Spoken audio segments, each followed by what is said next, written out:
Coucou, bonjour, bienvenue sur ma chaîne Life AQ avec Lisa Destet. Alors aujourd'hui, je vais vous faire une brève vidéo sur, on continue toujours la série du monde du travail. Comment est-ce que l'Américain utilise son temps au travail?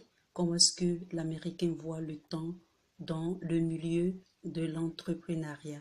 Alors, aujourd'hui, je vais vous parler de la communication. Comment est-ce que communiquer avec un Américain ou faire affaire avec les États-Unis ou avec faire des affaires avec quelqu'un qui travaille dans une entreprise dans le système américain.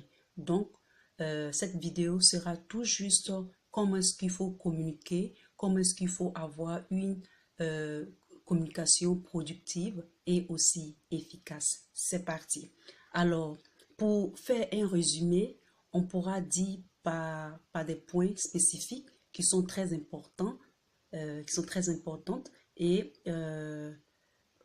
je commencerai par, dans tout ce qui est communication, il faudrait que vous soyez direct, c'est-à-dire direct. Le direct, c'est aussi le gage de la franchise dans le système de l'entrepreneuriat.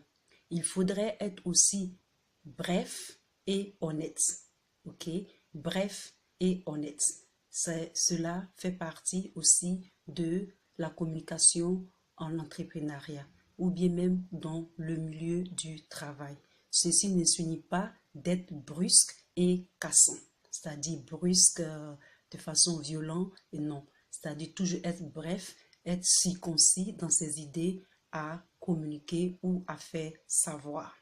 Comparé à nos amis les Français qui souvent nuancent de subtilité et de diplomatie, l'Américain préfère être plus bref, circoncis et précis. Tout ce qui est détail peut, c'est-à-dire peut amener votre interlocuteur loin de l'idée générale et la personne ne pourra pas vraiment comprendre ce que vous voulez dire. Parce que, par exemple, quand vous voulez, par exemple, décrire une fleur à la manière américaine, ils vous diront que la fleur est tout juste rose.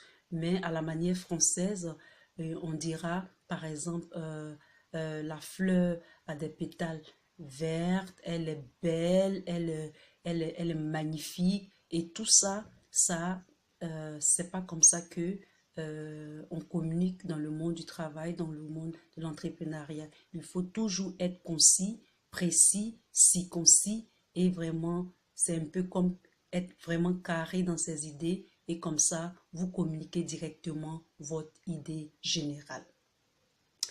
C'est une culture aussi qui aime la culture du feedback. Le feedback plus ou moins nuancé est primordial. Il faut toujours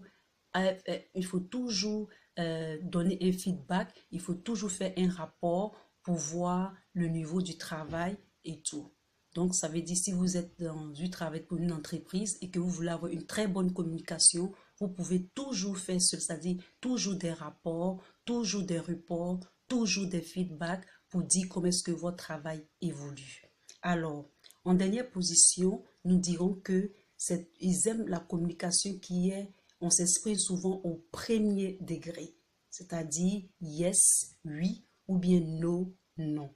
Donc, c'est une communication qui est basée sur le yes, le no, d'accord, sur des faits, des chiffres et surtout qui est très distinctif. Fait primer surtout sur les opinions, c'est-à-dire l'opinion de se faire comprendre, l'opinion de convaincre, l'opinion de vraiment communiquer son idée. L'important, c'est que c'est l'idée générale. Il faut toujours être bref, toujours concis, c'est-à-dire aller droit au but pour que vos collègues, vos collègues de travail ou votre leader ou votre coach ou celui avec qui vous travaillez puisse savoir vraiment ce que vous voulez ou ce que vous voulez véhiculer dans votre communication. Donc, voici un peu aujourd'hui comment est-ce qu'il faut communiquer dans le monde du travail, dans le système américain, avec un Américain, avec une entreprise américaine pour être plus efficace et plus productive. Si vous avez aimé cette vidéo, je vous dis de vous abonner nombreux et de mettre un thumb up pour moi.